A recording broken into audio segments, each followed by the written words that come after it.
couple entre Valérie Grumelin et Véronique Bied d'Amont sur l'apport du Rebirth, donc en français Renaissance, hein, donc je ne pense pas qu'on veut parler de français au premier, et le MDR. Donc déjà, il va falloir expliciter, parce que je pense qu'il y a une partie des gens ici qui ne savent pas ce que c'est que le MDR. Vous avez un temps qui est le vôtre, je vous passe la parole. Bien, merci et bonjour à tous. Donc je remercie déjà les organisateurs pour l'organisation de cette journée. Donc nous allons vous présenter en duo, gynéco et psy, pour vous montrer à quel point il est important de travailler ensemble dans le domaine de l'infertilité. Alors moi je suis gynécologue depuis aussi de nombreuses années, j'ai commencé en 91, et je travaille au centre d'ANP Natecia à Lyon, où on suit environ 2000 patients. Alors, depuis de nombreuses années, le long de mon parcours de gynécologue, je constate que la survenue d'une grossesse, que la survenue de la vie a bien des mystères. En fait, pourquoi certaines femmes tombent enceintes sous pilule alors que c'est inattendu, et pourquoi certaines patientes ont une infertilité inexpliquée et qui résistent à tous nos traitements. Alors, existe-t-il un conditionnement, existe-t-il un contexte qui favorise ou pas la survenue d'une grossesse? Alors, nous savons tous aujourd'hui que tout n'est pas que génétique, que tout n'est pas que somatique, et que dès la fécondation se met en place le matériel génétique, qui est notre colonne vertébrale, et que ce matériel génétique va être modulé par de nombreux facteurs environnementaux, comme on l'a vu, les polluants, le stress, l'alcool, mais aussi les émotions. Tout ce qui arrive comme information va s'imprimer sur le matériel génétique et peut modifier l'expression des gènes, c'est ce qu'on appelle l'épigénétique, vous allez en entendre parler probablement. Ce qui veut dire en pratique que notre état de santé est conditionné dès la vie intra-utérine et que certaines pathologies sont programmées dès cette période de la vie intra-utérine et pourquoi pas sous l'influence de facteurs psychologiques. Alors, comment lever ces résistances, je dirais, de nature psychologique chez les patientes infertiles? Alors, m'interrogeant depuis très longtemps sur cette question de lien psychosomatique, tous nos centres d'ANP, on travaille tous maintenant avec une équipe pluridisciplinaire de gynécologues, de psychologues et de psychiatres.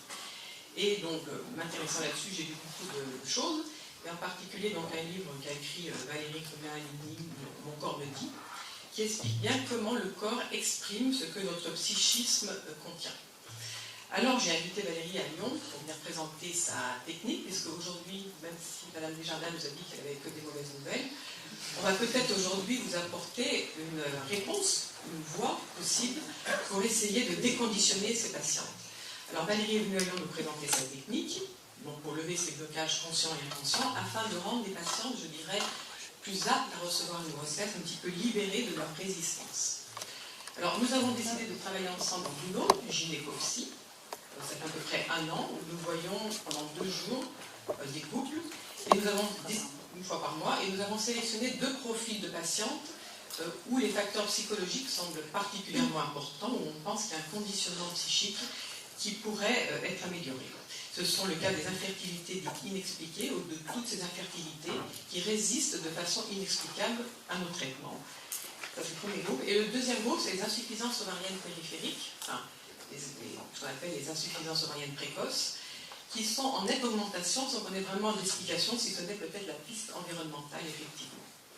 Alors maintenant, je vais donner la parole à Valérie, puisque c'est elle qui va vous expliquer sa méthode, donc du Rebirth intra-utérin avec EMDR, justement dans la levée de ces blocages inconscients, qui permettront peut-être de libérer la patiente et de la rendre plus apte à recevoir une grossesse. Merci à tous, merci Dr Lianon, merci Maya et merci Famille d'organiser une telle conférence aujourd'hui pour tout le monde. Je suis Valérie Grumelin-Halimi, je suis psychologue et spécialiste des blocages du cerveau conscient et inconscient. Je travaille depuis de nombreuses années sur la capacité de pouvoir se déconditionner du conditionnement parental, sociétal, communautaire, familial. Comme l'a dit en introduction Madame Desjardins, je suis complètement d'accord avec elle. Et moi, je me suis attelée à travailler sur la période fétale. Moi-même, j'ai été conçue par mes parents en tant que garçon. Ils désiraient que je sois un garçon, je l'ai appelé Bruno. Et pendant toutes les premières années de ma vie, jusqu'à mon adolescence et ma crise d'adolescence, je me comportais, dans mes réflexes inconscients, comme un garçon manqué pour faire plaisir à ma mère, et je portais le pénis inconscient. Et j'étais le petit garçon de la famille avec ma sœur derrière moi. Jusqu'au moment où je me suis aperçue qu'il y avait quelque chose qui n'était pas normal, car j'avais des troubles identitaires, et j'ai fait des études de psychologie.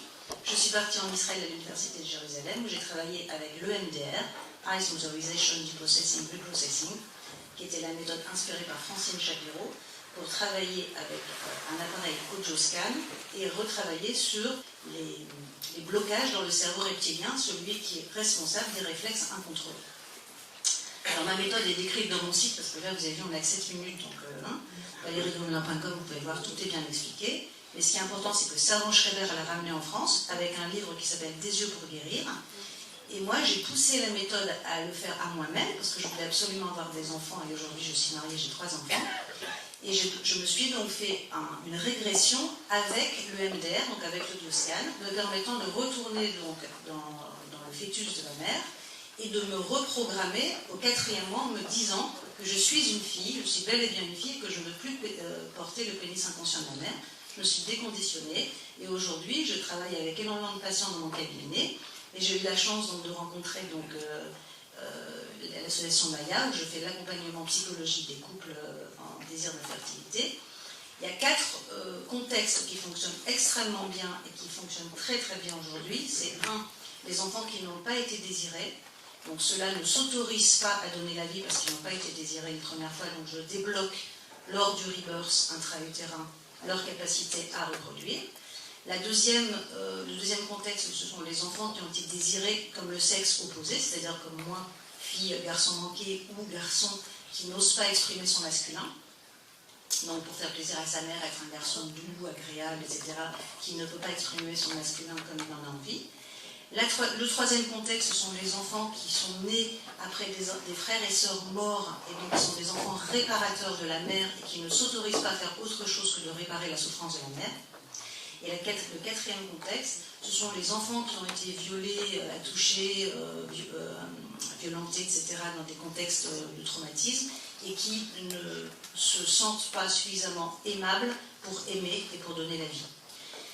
Donc j'ai eu une expérience assez longue, ça fait maintenant 20 ans que je travaille dessus, mais aujourd'hui j'ai la chance, vous savez, dans cette vie, ce qui est très difficile, c'est qu'on a besoin des médecins, et qu'aujourd'hui un psychologue, sans avoir un garant médecin, ne peut quasiment rien faire. J'ai la chance d'avoir trouvé une bouclée comme moi, qui n'est pas raide, et qui a compris ma méthode, qui m'a invitée à Lyon. Et aujourd'hui, je vous la laisse publier nos chiffres, qui sont déjà un très bel encouragement, et j'espère que cette méthode sera reproductible et que vous serez de plus en plus de gens à venir faire un rebirth en 1h30 pour bloquer énormément de vos problématiques contextuelles. Voilà, merci.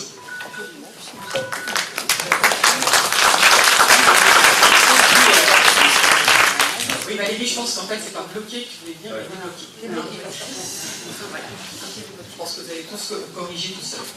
Donc, je reprends juste 2 minutes la parole pour simplement vous dire qu'on a, sur le 60 personnes que nous avons vues en un an, alors c'est vrai qu'il est trop tôt, ce n'est pas une étude scientifique, on ne peut pas tirer de conclusions sur ces résultats, mais donc on a fait 2 groupes de patients, donc le groupe inexpliqué et le groupe insuffisance ovarienne, on a vu 60 patients, quand je dis on, c'est surtout Valérie, moi je lui ai adressé, et on a quand même un frémissement, je dirais nettement, de résultats encourageants en tout cas, puisqu'on a eu 26 grossesses sur les 60, et en particulier dans le groupe insuffisance ovarienne périphérique, où 12 grossesses avec des FSH quand même augmentés entre 18 et 25, avec peut-être 2 fausses couches, mais quand même 12 grossesses évolutives, ce qui fait un résultat très encourageant dans ce groupe, quand on sait que les chances de grossesse spontanée sont autour de 5%.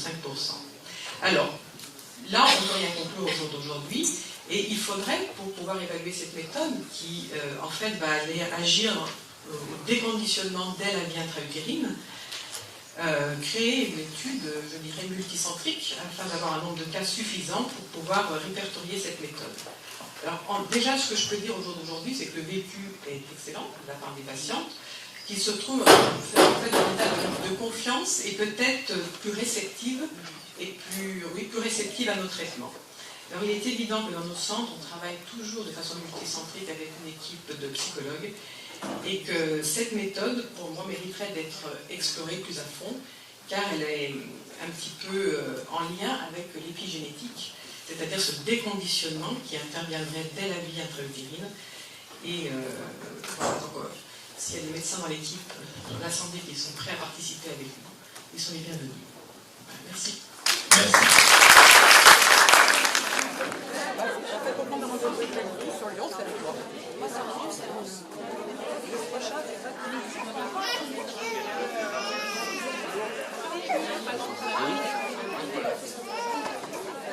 Je suis à Paris.